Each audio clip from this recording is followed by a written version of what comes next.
Olá pessoal, tudo bem com vocês? Hoje é a nossa quinta aula. Na primeira aula eu trouxe um artista italiano chamado Giuseppe Arcimboldo, que viveu no período medieval. E na sequência eu falei da Mona Lisa, que foi feita pelo Leonardo da Vinci, no período renascentista. Depois eu dei um salto no tempo e falei do impressionismo e trouxe o Claude Monet como um dos seus maiores representantes. Trouxe um pouquinho da vida dele, de suas obras, e na sequência eu falei sobre o pós-impressionismo e trouxe o Van Gogh, que melhor o representou. E hoje eu gostaria de falar a respeito das 20 obras mais importantes do mundo. Mas o que faz uma obra de arte ser considerada tão importante assim? Se a gente pensar na beleza, é algo muito relativo, né? O que é belo para mim pode não ser belo para você. Então, não dá para julgar uma obra de arte apenas pela beleza. Tem outros fatores também tão importantes quanto isso que estão por trás de uma obra de arte. A beleza faz parte de um conceito, de uma cultura, do gosto pessoal de cada um. Então, não dá para a gente julgar uma obra de arte apenas pela beleza. A gente precisa também ver qual é o contexto histórico em que ela se situa, a importância do artista que a fez, se ela te provoca de alguma forma, se ela traz algo inovador. Então, uma obra de arte, ela pode receber esse mérito por várias questões e não apenas pela beleza. Isso é fundamental para a gente poder aprender a apreciar uma obra de arte, exatamente como ela tem que ser apreciada. Então, eu selecionei 20 obras das mais importantes do mundo, de todos os tempos, para vocês apreciarem e saber um pouquinho da curiosidade a respeito de cada uma delas. Segue o vídeo então.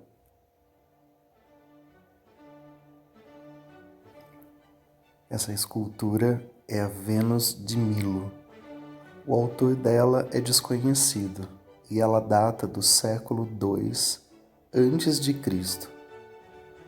Ela existe até hoje, ela está no Museu do Louvre, e a importância dela é que todas as referências que a gente tem de Vênus, de estátuas gregas, vêm dessa original.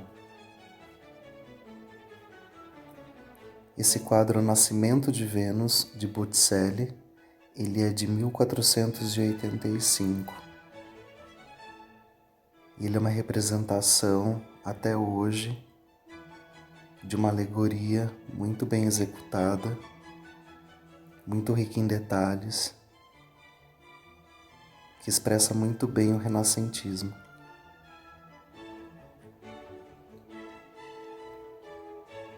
Santa Ceia, do Leonardo da Vinci, de 1498. Também é a referência que nós temos até hoje dessa imagem da Santa Ceia. E nesse original, a Maria Madalena está ao lado de Cristo.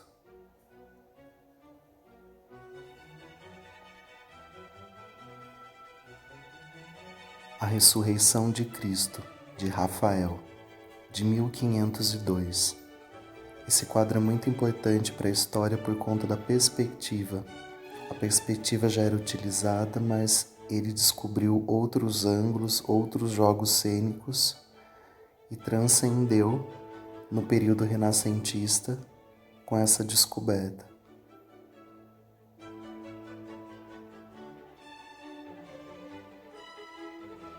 Mona Lisa, do Leonardo da Vinci, de 1503. Até hoje ela é uma das obras mais importantes, mais enigmáticas, se não a mais, de todos os tempos, por todo o seu valor técnico e também por conta da obra ter sido furtada em 1912.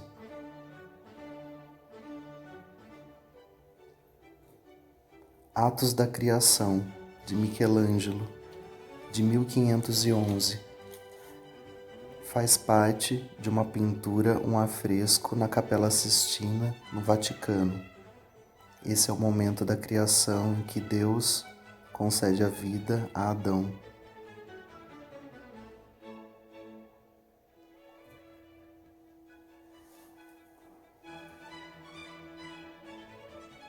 A Ronda Noturna, de Rembrandt, de 1642, do período barroco. Ela antecipa a visão da sensibilidade da fotografia, como nós fazemos hoje quando construímos uma foto e manipulamos a luz. Esse é o primeiro indício. As Meninas, de Velázquez, 1656. É uma cena simples, cotidiana, mas tem uma complexidade muito grande na composição, que é estudada até hoje. O pintor está na cena, do lado esquerdo, e todos olhando para o espectador, que somos nós.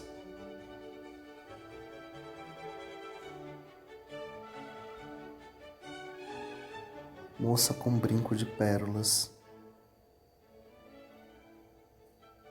de Vermeer, 1665, do classicismo. Ele traz uma simplicidade para a cena da pessoa, ele valoriza o simples, o puro e ousa no contraste das cores.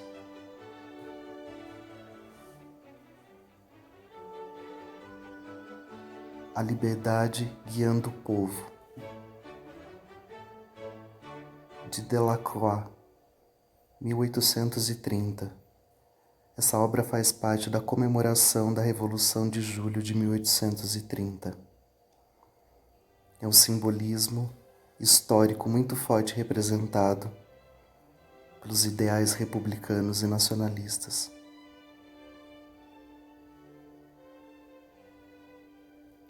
O Almoço na Relva, de Manet, de 1863.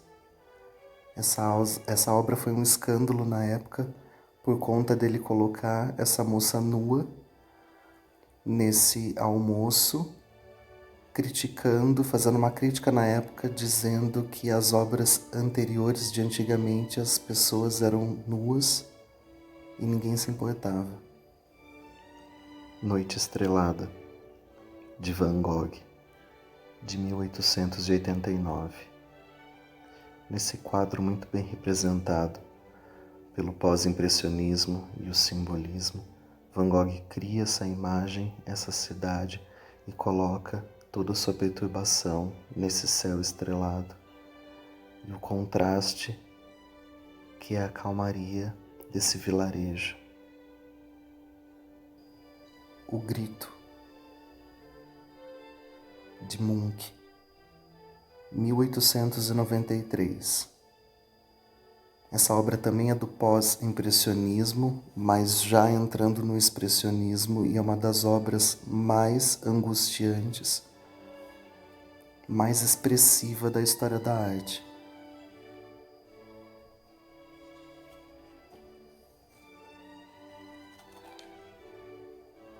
O Beijo, do Klimt. Numa fase dourada da carreira dele, em que ele utilizava folhas de ouro junto com a tinta. E ele também, no ápice do impressionismo, traz o simbolismo para a cena, a junção dos corpos, do beijo, como se fosse uma única matéria, quase abstrata. Ponte sobre uma lagoa de lírios d'água, de Monet, 1899. Essa obra simboliza todo o período impressionista com todas as suas características, da forma mais exuberante, da maneira como Monet fazia.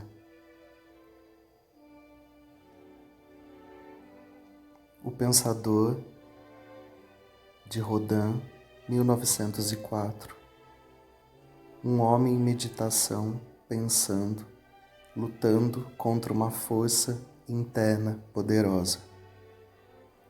Nunca uma escultura tinha sido tão expressiva quanto essa.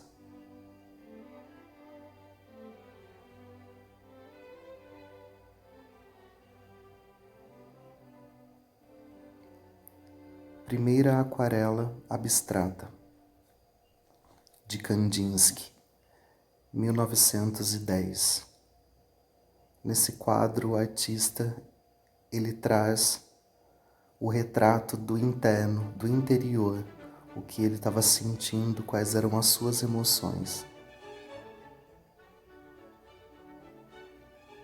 Foi a primeira ideia de abstracionismo. A Fonte, de Duchamp, 1917. É um urinol colocado ao contrário, no sentido de parecer uma fonte. Com isso, o artista ele questiona conceito e arte. Ele nos pergunta o que é a arte.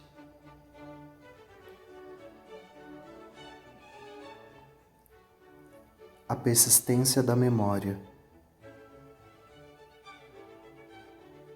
de 1931, Salvador Dalí. O relógio derretido, o símbolo inconsciente de relatividade, de espaço, de tempo, como os nossos sonhos que são irracionais.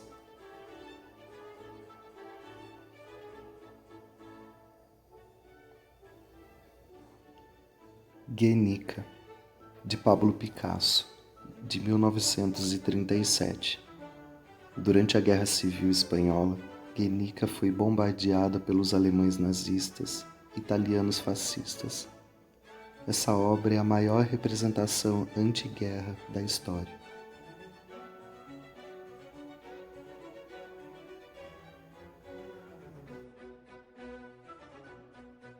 Vocês viram como é grande a diversidade no mundo das artes e a gente pode colocar a música também nesse pacote. Em todas as aulas eu coloquei uma música de fundo que diz respeito ao assunto. Nas duas primeiras aulas, como a gente falou do período medieval, renascentista, eu coloquei músicas que diziam respeito àquele período. E depois no período impressionista, a mesma coisa. Eu usei um compositor chamado Debussy, no momento em que eu falei do Claude Monet impressionismo, e do Vivaldi com as 4 estações quando eu falei do Van Gogh. Hoje a nossa aula ela teve Mozart como inspiração e principalmente a 4ª Sinfonia. Então, essa foi a aula de hoje a respeito das 20 obras mais importantes do mundo. Eu espero que vocês tenham gostado e participem, comentem, divulguem as nossas aulas para os seus amigos nas redes sociais e amanhã tem mais um encontro com a gente aqui, juntos e separados. Esperamos vocês. Um beijo grande e até amanhã.